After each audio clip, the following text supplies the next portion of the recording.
Hello friends, welcome to GK dose. Friends, इस series में हम लोग उत्तराखंड पीसीएस जो जुलाई 2024 में हुआ था, इसी साल हुआ था, उसके प्रीलिम्स के क्वेश्चन को कवर करेंगे।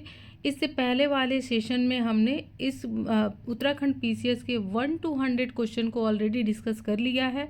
बाकी के जो 50 क्वेश्चन बचे हैं, यानी उत्तराखंड पीसीएस में 150 क्वेश्चन पूछे जाते हैं, तो उस क्वेश्चन को हम इस सीरीज़ में डिस्कस करेंगे, यानी 100 से 150 तक के क्वेश्चन को डिस्कस करेंगे। तो चलिए फ्रेंड्स, शुरू करते हैं डिस्कशन। अगर आप इस चैनल पे, हमारे इस चैनल जीके डो चैनल पे नए हैं तो कृपया जुड़ जाइए। तो चलिए शुरू करते हैं आज का डिस्कशन। आज का हमारा 100 नंबर क्वेश्चन है, निम्नलिखित में से कौन सा भारत के यूनेस्को रचनात्मक शहरों में से एक नहीं है। नहीं है पूछ रहा है, तो इसका आंसर होगा पुणे। पुणे नहीं है रचनात्मक शहरों में फ्रेंड्स, ठीक है। हाल ही में संयुक्त राष्ट्र शैक्षणिक, वैज्ञानिक और सांस्कृतिक संगठन ने अपने क्रिएटिव सिटीज़ नेटवर्क में 55 नए शहरों को शामिल करने की घोषणा की है। इस साल 2 नए शहर शामिल हुए हैं, एक तो कोझिकोड है और दूसरा है एमपी का ग्वालियर। कोझिकोड को साहित्य के शहर के रूप में और ग्वालियर को संगीत का शहर के रूप में चुना गया है, ठीक है। अन्य शहर भी इसमें शामिल हैं, तो एक है जयपुर, दूसरा वाराणसी, चेन्नई, मुंबई, ठीक है, हैदराबाद और श्रीनगर भी इस रचनात्मक यूनेस्को की रचनात्मक शहर में शामिल हैं। तो ये नहीं समझिएगा कि बस 1-2 ही हैं, ये मैंने बता दिया कि कौन कौन से शामिल हैं। चलिए हम अगला प्रश्न देखते हैं। हमारा अगला प्रश्न है क्वेश्चन नंबर 101 इसमें मिस हो गया है फ्रेंड्स पीपीटी बनाने में। चलिए 102 को देखते हैं। राज्य के नीति निर्देशक सिद्धांतों के बारे में निम्नलिखित कथनों में से कौन सा सही नहीं है। पूछ रहा है कौन सा सही नहीं है। तो चलिए ऑप्शन हम देखते हैं। ये है, राज्य का कर्तव्य है कि कानून निर्माण में इस सिद्धांतों को लागू करे। तो ये सही है, हाँ सही है, ठीक है। दूसरा है, यह देश के सुशासन में मौलिक है। सही है, अगर देश के शासन को चलाना है तो नीति निर्देशक तत्वों को ध्यान में रखना है। तीसरा है, यह राज्य पर एक कानूनी कर्तव्य लागू करता है। गलत है, कानूनी रूप से बाध्य नहीं है। तो इसका ऑप्शन सी गलत है। और पूछ ही रहा है कि कौन सा कथन सही नहीं है। फोर्थ है, मतलब डी ऑप्शन है, यह विधायिका और कार्यपालिका के लिए केवल निर्देश है। तो ये भी सही है, क्योंकि कानूनी ये वैधानिक कोई ये नहीं है, तो इसलिए डी भी आपका ऑप्शन सही होगा। क्वेश्चन नंबर 103 हम देखते हैं। निम्नलिखित में से कौन सा उत्तराखंड के प्रथम मुख्यमंत्री थे।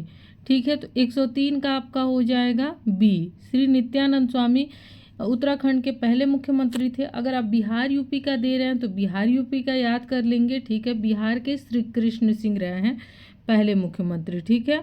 अब हम अगला प्रश्न देखते हैं। क्वेश्चन नंबर 104, उत्तराखंड की पहली विधानसभा में निम्नलिखित में से महिला विधायकों की कितनी संख्या थी।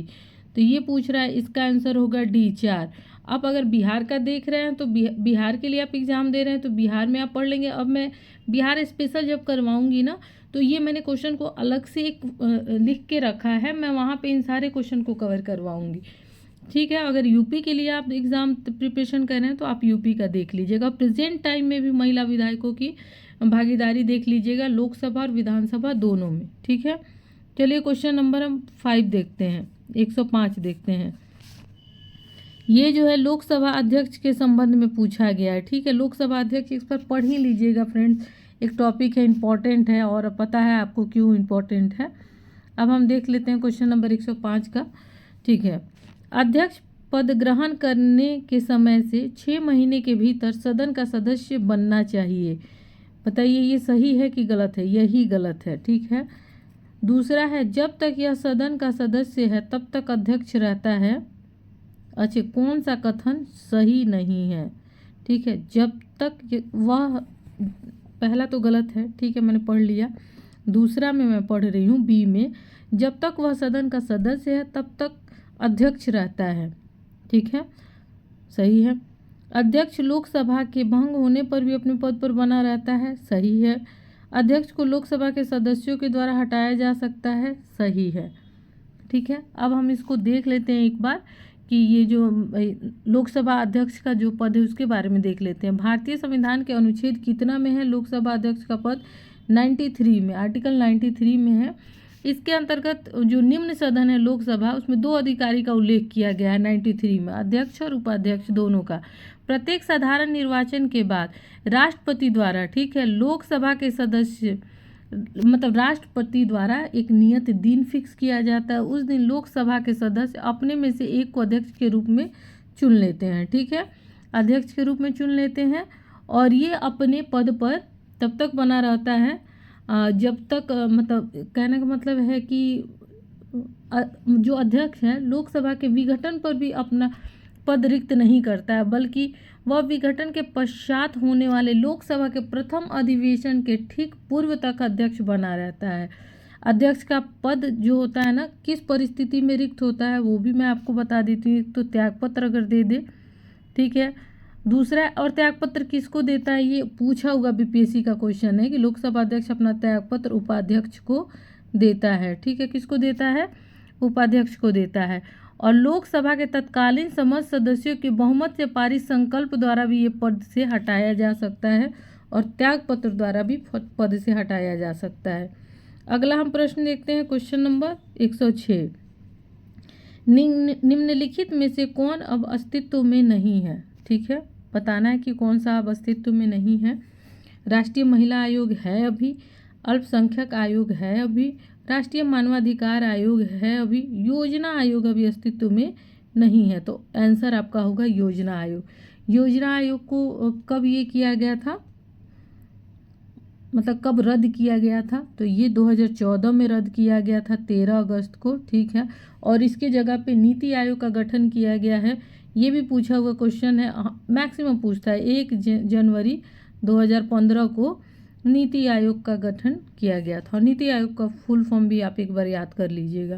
क्वेश्चन नंबर 107, निम्नलिखित में से किस लोकसभा ने अपना 5 वर्ष का कार्यकाल पूरा नहीं किया था? तो ये 13वीं लोकसभा है फ्रेंड, इसने अपने 5 साल का कार्यकाल पूरा नहीं किया था। तो ये था, इसका समय था 20 अक्टूबर, ठीक है, 20 अक्टूबर 1999 से, ठीक है, और 6 फरवरी 2004।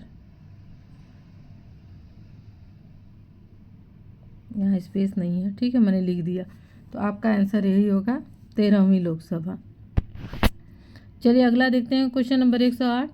संविधान के निम्नलिखित में से किस अनुच्छेद के अंतर्गत अंतर्राज्यीय परिषद की स्थापना की गई है? अंतर्राज्यीय परिषद की स्थापना आर्टिकल आप देखिए, 1 मिनट सोचिए, आपको टाइम दीजिए, तो क्वेश्चन आना चाहिए। अंतर्राज्यीय परिषद, तो इसका गठन किया गया है आपको आर्टिकल 263 के तहत। अब ये जो अंतर्राज्यीय परिषद है, इसका गठन क्यों किया जाता है? ताकि केंद्र और राज्य के मध्य समन्वय स्थापित रहे, ठीक है। अगला हम प्रश्न देखते हैं, क्वेश्चन नंबर 109। विदेशी मुद्रा प्रबंधन विदेशी मुद्रा प्रबंधन विनियम में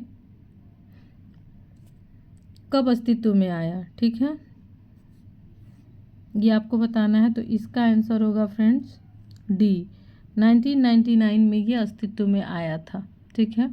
विदेशी मुद्रा प्रबंधन अधिनियम विनियम संसद के एक अधिनियम द्वारा ये लागू हुआ था। और कब लागू हुआ था? 1999 में लागू हुआ था। अब देखते हैं 110, prevention of money laundering act के संबंध में निम्नलिखित में से कौन सा सही नहीं है? ठीक है, गलत कथन बताना है, ठीक है, सही जो नहीं है वो बताना है, ठीक है। चलिए पहला मैं ऑप्शन पढ़ देती हूँ, ए है, इसमें काले धन के सृजन से संबंधित सभी प्रमुख अपराध शामिल हैं, सही होगा, ठीक है। कर चोरी एवं तस्करी मनी लॉन्ड्रिंग की परिभाषा से बाहर रखे गए हैं, हाँ ये भी सही है। इस अधिनियम के दायरे में आने वाले केस गैर जमानती होते हैं, ये भी सही है, जमानत नहीं मिलेगा।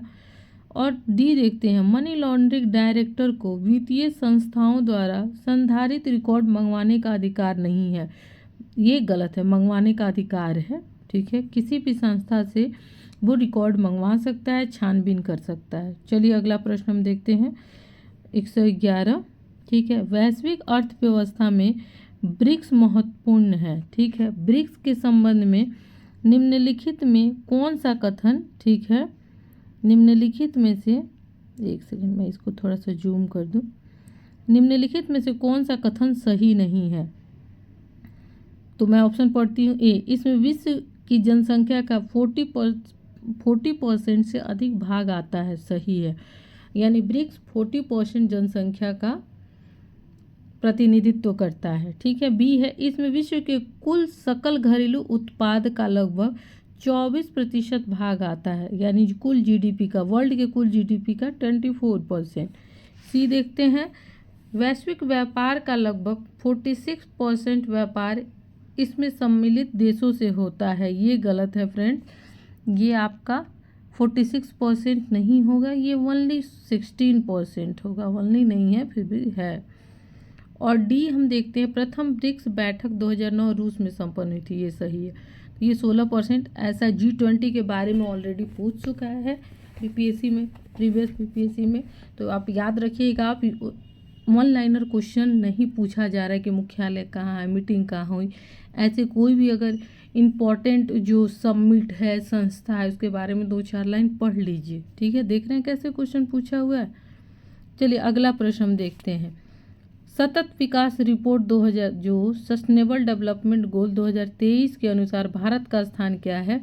तो भारत का स्थान इसमें होगा फ्रेंड्स, काफ़ी खराब रैंकिंग है, 112वां, ठीक है। अब ये संयुक्त राष्ट्र द्वारा निर्धारित है सस्टेनेबल डेवलपमेंट गोल, ठीक है। इसमें भारत का रैंकिंग क्या है? 112वां है। प्रदर्शन के आधार पर दक्षिण एशिया में 166 देशों में 112वें स्थान पर है, जो केवल पाकिस्तान और अफगानिस्तान से ही ऊपर है। सोचिए फ्रेंड्स आप लोग। क्वेश्चन नंबर 113, प्रधानमंत्री, ठीक है, किसान सम्मान निधि योजना प्रभाव में कब आई थी? ठीक है, ये काफ़ी इम्पोर्टेंट है, बहुत चर्चा में है। तो ये कब आया था? ये 24 फरवरी 2019 में अस्तित्व में आया था, ठीक है। और उत्तर प्रदेश के गोरखपुर से प्रधानमंत्री नरेंद्र मोदी ने पीएम किसान योजना का शुभारंभ किया था 24 फरवरी 2019। याद कर लीजिएगा, रट लीजिएगा, ये इम्पोर्टेंट है।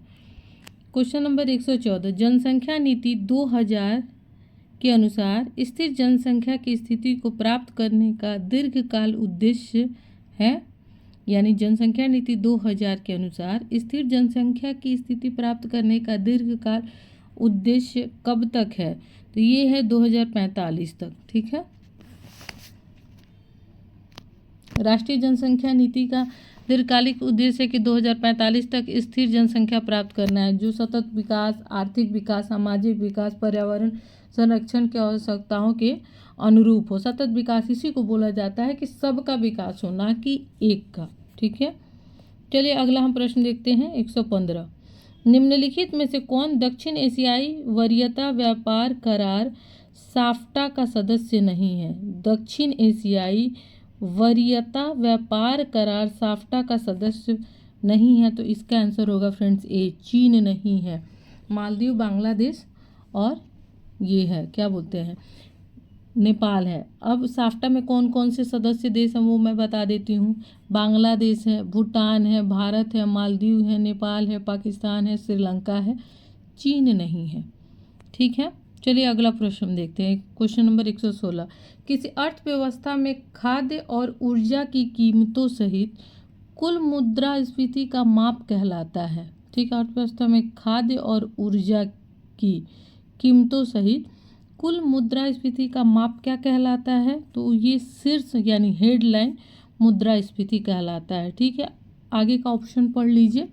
हेडलाइन मुद्रास्फीति किसी अर्थव्यवस्था में कुल मुद्रास्फीति है, ठीक है। हेडलाइन मुद्रास्फीति के आंकड़े में वस्तुओं की एक टोकरी में मुद्रास्फीति शामिल होती है, जिसमें खाद्य, ऊर्जा जैसी वस्तुएं शामिल होती हैं।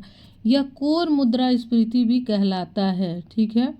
कोर मुद्रा, जिसमें मुद्रास्फीति की गणना करते समय खाद्य और ऊर्जा की कीमतों को शामिल नहीं किया जाता है, ठीक है। चलिए अगला हम प्रश्न देखते हैं। क्वेश्चन नंबर 117, निम्नलिखित में से कौन नीति आयोग की शासी परिषद का भाग नहीं है। अब नीति आयोग का शासी परिषद आपको फ्रेंड्स एक नोट्स बना लीजिएगा, इंपॉर्टेंट है। तो नीति आयोग के शासी परिषद में कौन कौन से शामिल है वो मैं तो बताऊंगी ही। तो भाग नहीं है, इसका आंसर होगा राज्यों के राज्यपाल, ठीक है, ये होगा राज्यों के राज्यपाल। इस नीति आयोग के शासी परिषद के भाग नहीं है, ठीक है। अब इसमें शासी परिषद में कौन कौन से सदस्य होते हैं, तो पीएम होते हैं,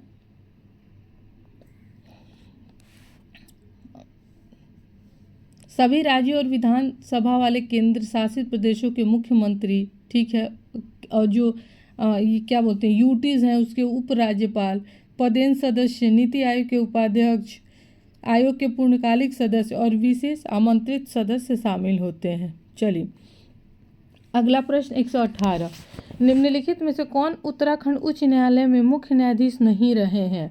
अब ये अपने अपने स्टेट का फ्रेंड पढ़ लेना है। तो ये है, इसका आंसर होगा डी, ठीक है, पंकज पुरोहित। अगला देखते हैं 119, निम्नलिखित राज्य में निम्नलिखित में से कौन सी लोकसभा सीट अनुसूचित जाति के लिए आरक्षित है। उत्तराखंड में पूछ रहा है कि कौन सी सीट लोकसभा में अनुसूचित जाति के लिए आरक्षित है। इसका आंसर होगा सी। अब बिहार के बारे में मैं बताती हूँ कि बिहार में, ठीक है, अनुसूचित जाति है, ठीक है, एससी है। तो एससी के लिए लोकसभा में कितनी सीटें आरक्षित हैं ये पता है आपको। एससी के लिए आपको 6 सीटें आरक्षित हैं। कितनी सीटें? 6। लेकिन एसटी के लिए आपको एक भी सीट आरक्षित नहीं है। और बिहार में लोकसभा कितनी सीटें हैं, तो बिहार में लोकसभा की 40 सीटें हैं। एससी के लिए कितना है? 6, याद रखिएगा। ऐसे ही अपने अपने स्टेट का ऐसे नोट्स बना लीजिए, ठीक है। क्वेश्चन नंबर 120 हम देखते हैं, केंद्र सरकार में उत्तराखंड में निम्नलिखित में कौन वर्ष 2019 में मानव संसाधन विकास और शिक्षा मंत्री रहे हैं। तो इसमें कौन से रहे हैं फ्रेंड्स, इसमें रहे हैं रमेश पोखरियाल निशंक। तो ये तो हमारे केंद्रीय शिक्षा मंत्री भी रहे हैं, उत्तराखंड से थे। जो 2019 में ये पूछ रहा है, वहाँ के नहीं पूछ रहा है। उत्तराखंड से निम्नलिखित में से कौन वर्ष 2019 में मानव विकास शिक्षा मंत्री रहे हैं। तो ये रमेश पोखरियाल हो गए। अब आप लोग क्या कीजिएगा, बिहार वाले भी और यूपी वाले भी अपने अपने स्टेट में जो भी केंद्रीय मंत्री हैं उनकी एक सूची बना लीजिएगा। हालांकि मैं इसका एक सूची तैयार कर रही हूँ, जो भी क्वेश्चन है जो बिहार स्पेशल के लिए मैं इसको करवाऊंगी, लेकिन आप भी एक सूची बना के इसको याद कर लीजिएगा, ठीक है। अब है राष्ट्रीय खाद्य सुरक्षा mission, national food security management शुरू किया गया था। कब शुरू किया गया था, तो ये 2007-8 में शुरू किया गया था, ठीक है। अगला हम प्रश्न देखते हैं, क्वेश्चन नंबर 122, वर्ष 2022-23 में उत्तराखंड में किस जनपद का मछली उत्पादन में प्रथम स्थान रहा है। तो ये होगा सी, उधम सिंह नगर। और बिहार में अगर पूछा जाए तो प्रथम स्थान किसका है, शेखपुरा का है। किसका है, शेखपुरा है प्रथम स्थान मछली उत्पादन में। चलिए अगला हम प्रश्न देखते हैं, क्वेश्चन नंबर 123, 123-24 एक साथ मैंने कर दिया है क्योंकि ये भी उत्तराखंड से रिलेटेड है। उत्तराखंड के किस जिले में कुल भौगोलिक क्षेत्रफल का सर्वाधिक वन आवरण प्रतिशत है। तो इसका आंसर होगा फ्रेंड्स 23 का बी, ठीक है। अब ये बिहार में आपको पढ़ लेना है और यूपी वाले अपनी यूपी के लिए पढ़ लेंगे। चलिए अगला हम प्रश्न देखते हैं, 124, उत्तराखंड सरकार ने राजकोषीय उत्तरदायित्व और बजट प्रबंधन अधिनियम कब पारित किया है। तो 124 का होगा आपका सी, 2005 में पारित किया है। या फिर बिहार वाले भी अपना देख लेंगे। चलिए अगला प्रश्न हम देखते हैं, NFHS 2019 और 21 सर्वेक्षण के आधार पर, ये VVI है, डबल स्टार मार्क है, इसको लिख लीजिएगा फ्रेंड, ठीक है। उत्तराखंड में बहुयामी गरीबी 2019-21 में कितनी प्रतिशत थी। तो इसका आंसर होगा 9.67।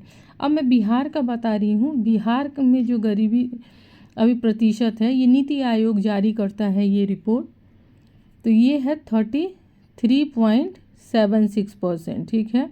वहाँ बहुयामी गरीबी मतलब अभी प्रेजेंट में इस रिपोर्ट के अनुसार 33.76, star mark 444 time star mark, ये याद रखिएगा। अब देखिए ये देश में सबसे ज़्यादा गरीब राज्य बिहार है, क्योंकि इतनी गरीबी प्रतिशत किसी अदर स्टेट की नहीं है। ठीक है, ये आपने देख लिया।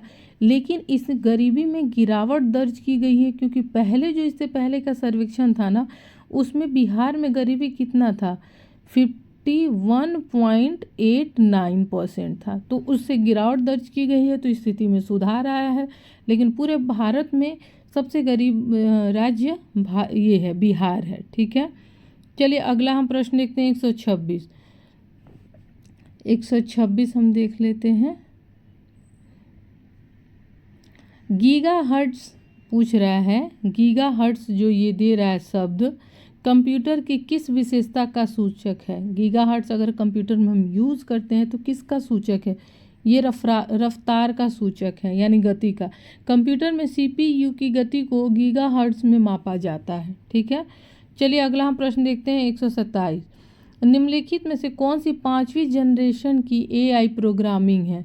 अब एआई प्रोग्रामिंग के बारे में भी आप एक लिस्ट बना लीजिएगा कि कैसे ये जनरेशन आगे बढ़ा और कैसे इसका डेवलपमेंट हुआ है। तो 5वीं जनरेशन का एआई प्रोग्रामिंग कौन सा है, प्रोलॉग है। ठीक है, ये प्रोलॉग है। और इसकी विशेषता क्या है, ये प्रोलॉग एक तर्क प्रोग्रामिंग भाषा है जो आपसे तर्क वितर्क करेगा, यानी इसको कृत्रिम बुद्धिमत्ता, स्वचालित प्रमेय सिद्धि, ठीक है, ये सारी चीज़ों में ये निपुण है। चलिए अगला हम प्रश्न देखते हैं 128 ये साइंस का क्वेश्चन है फ्रेंड। देखिए कैसा पूछा गया है। अब साइंस का आप बस कुछ वन लाइनर रट के साइंस नहीं दे सकते हैं। अब देखिए कैसा क्वेश्चन है, पढ़ती हूँ। 1200 से 2400 बीट प्रति सेकंड तक मध्यम गति संचार रेंज के लिए कौन सी मॉड्यूलेशन तकनीक को प्राथमिकता दी जाती है। ठीक है, इसका आंसर होगा फ्रेंड्स आवृत्ति मॉड्यूलेशन। ठीक है, आवृत्ति मॉड्यूलेशन को प्राथमिकता दी जाती है। क्वेश्चन पढ़िए एक बार। चलिए अगला देखते हैं, ये भी साइंस का है। 10 सेंटीमीटर त्रिज्या की 100 कस कर लपेटे गए फेरों की किसी ऐसे कुंडली पर विचार कीजिए जिसमें एम्पियर विद्युत धारा प्रवाहित हो रही है। कितनी एम्पियर, रुक जाइए, 1 एम्पियर विद्युत धारा प्रवाहित हो रही है। कुंडली के केंद्र पर चुंबकीय क्षेत्र का परिमाण क्या होगा। ठीक है, इसका परिमाण होगा 6.28 इंटू 10⁻⁻⁻T। चलिए अगला हम प्रश्न पढ़ते हैं। 2 झिर्रियाँ 1 मिलीमीटर दूर बनाई गई हैं और पर्दे को 1 मीटर दूर रखा जाता है। फ्रिंज अंतराल कितना होगा जब 500 nm तरंग दैर्ध्य का नीला हरा प्रकाश प्रयोग में लाया जाता है। इसका आंसर होगा 0.5 mm। थोड़ा सा ये मैथमेटिकल जैसा है, तो ऐसा ही हो सकता है कि बीपीएससी में पूछ दे, यूपीपीएससी में पूछ दे। देखिए ये भी है, देख रहे हैं साइंस का क्वेश्चन। एक 0.12 किलोग्राम की एक गेंद 20 मीटर प्रति सेकंड की चाल से चल रही है। तो चाल से चल रही है कि दे ब्रॉगली तरंग दैर्ध्य क्या होगा। ठीक है, दे नहीं है, द ब्रॉगली तरंग दैर्ध्य क्या होगा। तो इसका आंसर होगा डी, 2.76 इंटू 10⁻⁻33 मीटर। ठीक है, अगला हम देखते हैं 132। खाद्य पदार्थों के डब्बे के अंदर जिंक के बजाय टीन का लेप होता है क्योंकि देखिए खाद्य पदार्थ का जो डब्बा होता है ना, देखते हैं वो चमकीला चांदी की तरह चमकते रहता है, चाहे प्लेट हो चाहे डब्बे हो। ठीक है, तो आप मोमो पैक कराते हो या कुछ भी पैक कराते हो जो कागज़ से बना होता है लेकिन अंदर चांदी जैसा चमकता है, तो वो लेप टीन का होता है। पहले जिंक का होता था, अब टीन का किया जा रहा है। ठीक है, अभी भी मिक्स है लेकिन टीन को ज़्यादा वरीयता दी जाती है। क्यों वरीयता दी जाती है, क्योंकि टीन की अपेक्षा जिंक अधिक अभिक्रियाशील है। अब जिंक क्या है, अभिक्रियाशील है, तो ये कुछ क्या बोलते हैं विषैले पदार्थ नहीं होगा। देखिए इसमें क्या है कि अधिक अभिक्रियाशील है ना, तो ये क्या करता है कि साधारण एसिड के साथ भी प्रतिक्रिया कर लेता है। खाना में जो भी एसिड है उसके साथ प्रतिक्रिया करके खाद्य को विषाक्त बना देता है। ठीक है, इसलिए टीन का प्रयोग किया जाता है। ये उतना भी क्रियाशील नहीं है, इसलिए कोशिश कीजिए कि घर का खाएं, पैक करवा के ना खाएं। कहाँ रोकेंगे? एक तो वहाँ मिलावट है, जो खाना बना रहा है वो मिलावट नहीं भी कर रहा है तो गुड क्वालिटी यूज नहीं कर रहा है, प्रोडक्ट गुड क्वालिटी की नहीं है, प्लस जिसमें आप पैक करवा के ला रहे हैं वो लाते लाते भी खाना में कुछ अभिक्रिया हो गई, विषाक्त हो गया, तो बचिए बाहर के खाने से। ठीक है, अब क्वेश्चन नंबर 133 देखते हैं। जनगणना 2011 के अनुसार उत्तराखंड के किस जनपद में महिला साक्षरता दर सबसे कम थी? तो इसका आंसर होगा सी, उत्तरकाशी। ठीक है, अब बिहार में महिला साक्षरता दर सबसे कम कहाँ है? तो सहरसा में है। और सबसे ज़्यादा महिला साक्षरता दर कहाँ है? कम नहीं, सबसे ज़्यादा तो वो मुंगेर में है। चलिए अगला हम पढ़ते हैं। रोहतास में आपको, अच्छा ठीक है, अभी सबसे कम याद रखिए सहरसा। उत्तराखंड का कितना प्रतिशत भाग मैदानी है? ठीक है, तो इसका आंसर होगा उत्तराखंड का 14% भाग मैदानी है। बिहार में अगर देखा जाए तो 43% भाग मैदानी है। बिहार का कुल क्षेत्रफल कितना है? 9,4163। ठीक है, 94,163 वर्ग किलोमीटर है। ठीक है, और जो पूरा क्षेत्रफल है उसको 3 भाग में बिहार में बांटा गया है। उत्तर का पर्वतीय भाग और तराई भाग, मध्य का विशाल मैदान और दक्षिण का पहाड़ी पठारी भाग मान लीजिए। तो वहाँ बिहार में 43% मैदानी भाग है।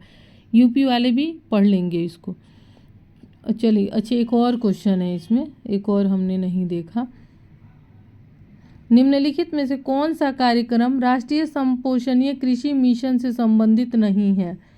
तो संबंधित नहीं है तो ये होगा पीएम किसान सम्मान निधि योजना। ठीक है, ये आपको राष्ट्रीय संपोषणीय कृषि मिशन से संबंधित PMKSY है ना, वो पीएम किसान सम्मान निधि योजना है, ये संबंधित नहीं है। बाकी है आपका जो भी है, ठीक है, वो सारे संबंधित हैं। चलिए अगला हम प्रश्न देखते हैं। उत्तराखंड में UTDB की स्थापना डैश को प्रोत्साहन देने के लिए की गई है? तो इसका आंसर होगा पर्यटन। पर्यटन को प्रोत्साहन देने के लिए ये किया गया है। अगला प्रश्न हम देखते हैं, क्वेश्चन नंबर 137। कौन सा संवैधानिक संशोधन अधिनियम पर्यावरण की सुरक्षा, सुधार तथा वन और वन्य जीवों की सुरक्षा से संबंधित है?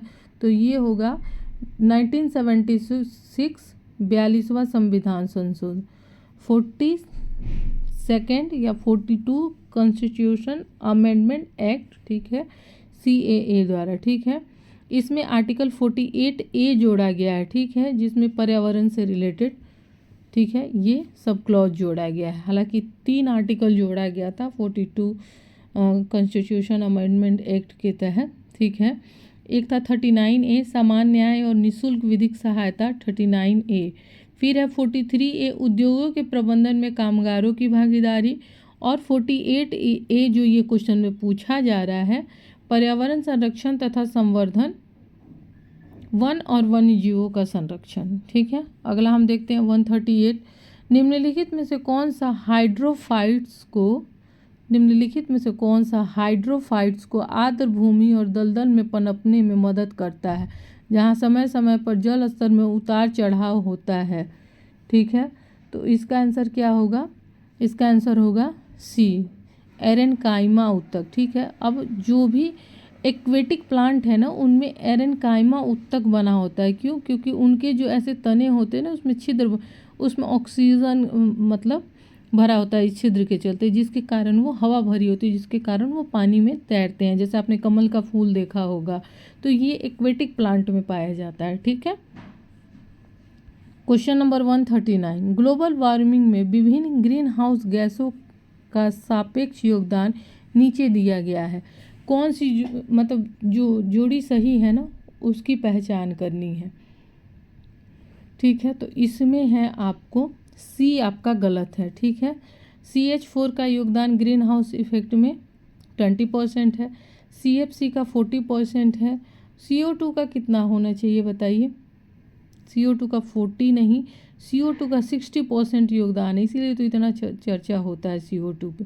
NO2 का 6%, बाकी सब सही है। CO2 का 40% योगदान नहीं है, 60% योगदान है। ठीक है, अगला हम देखते हैं 140। एंटीबायोटिक शब्द किसके द्वारा गढ़ा गया था? एंटीबायोटिक शब्द किसके द्वारा गढ़ा गया था? तो ये गढ़ा गया था सैलमन वॉक्समैन, ठीक है, एंटीबायोटिक शब्द। चलिए अगला हम देखते हैं 141। निम्नलिखित में से कौन सा पुनः संयोजक डीएनए प्रौद्योगिकी द्वारा उत्पादित पहला मानव हार्मोन है? कौन सा पुनः संयोजक डीएनए प्रौद्योगिकी द्वारा उत्पादित पहला मानव हार्मोन है? ठीक है, इसका आंसर होगा सी। ठीक है, इसका आंसर होगा फ्रेंड्स इंसुलिन। ठीक है, इंसुलिन जो है ना पुनः संयोजक डीएनए प्रौद्योगिकी का उपयोग करके निर्मित पहली दवा है जिसका उपयोग मधुमेह के इलाज में किया जाता है, शुगर में। ठीक है, 142 हम देखते हैं हाइब्रिडोमा तकनीक। हाइब्रिडोमा तकनीक किसके द्वारा विकसित की गई थी? तो ये विकसित की गई थी जॉर्ज कोहलर और सिसिर मिलस्टीन। ठीक है, जॉर्ज कोहलर और सिसिर मिलस्टीन द्वारा हाइब्रिडोमा टेक्निक है। ठीक है, अब इस टेक्निक में क्या होता है, तो इस टेक्निक में आपको एंटीबॉडी की एक श्रृंखला मतलब विकसित की जाती है। ठीक है, चलिए अगला हम देखते हैं कैंसर के इलाज के लिए या आपका प्रतिरोधक क्षमता वीक हो गया है उसमें इसका प्रयोग किया जाता है। चलिए 143। निम्नलिखित में से किसका उपयोग किडनी प्रतिरोपण के लिए प्रतिरक्षा दमनकारी के रूप में किया जाता है? ठीक है, तो इसका आंसर होगा मोनोक्लोनल प्रतिरक्षी। ठीक है, इसका उपयोग किया जाता है किडनी प्रतिरोपण में। अगला हम प्रश्न देखते हैं 144। कौन सा युग्म सुमेलित नहीं है? अब ये का क्या बोलते हैं, उत्तराखंड का ही है, तो इसमें सी आंसर होगा। केदारनाथ वन्यजीव अभयारण्य 1979 में नहीं बना है। ठीक है, तो ये कब बना है? 1972 में। चलिए अगला हम देखते हैं निम्नलिखित कौन सा युग्म सुमेलित नहीं है? ये भी उत्तराखंड स्पेशल है, फिर भी आंसर देख लेते हैं। इसका भी आंसर होगा फ्रेंड्स सी, गोविंद वन्यजीव विहार चमोली गढ़वाल। ठीक है, तो ये चमोली में नहीं है, ये उत्तरकाशी में है। चलिए अगला प्रश्न देखते हैं 146।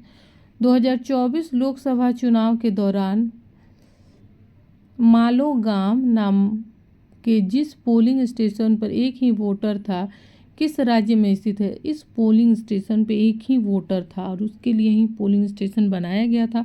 तो फ्रेंड्स ये मालोगाम अरुणाचल प्रदेश में स्थित है। ठीक है, अब चलते हैं अगले प्रश्न पे। फ्रेंड्स अगर हमारे GK2 चैनल पे आप नए हैं तो जल्दी से जुड़ जाइए, आपको काफ़ी फ़ायदा होगा रिज़ल्ट में। मैं आपको सब्जेक्ट तो नहीं पढ़ाऊंगी लेकिन वो सारी एरिया कवर कराऊंगी जहाँ से आपको डेफिनेटली 50 to 60 नंबर का लाभ हो। ठीक है, एक रेडियोधर्मी पदार्थ की आयु 4 महीना है। इस पदार्थ का 3/4 भाग का क्षय कितने समय में होगा? आधा आयु में 4 महीना लगता है, तो 3/4 भाग के क्षय होने में कितना टाइम लगेगा? तो फ्रेंड्स 8 महीना लगेगा। 147।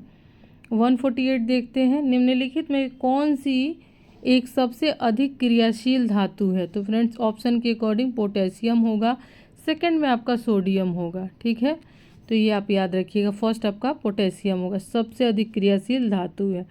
चलिए अगला 149।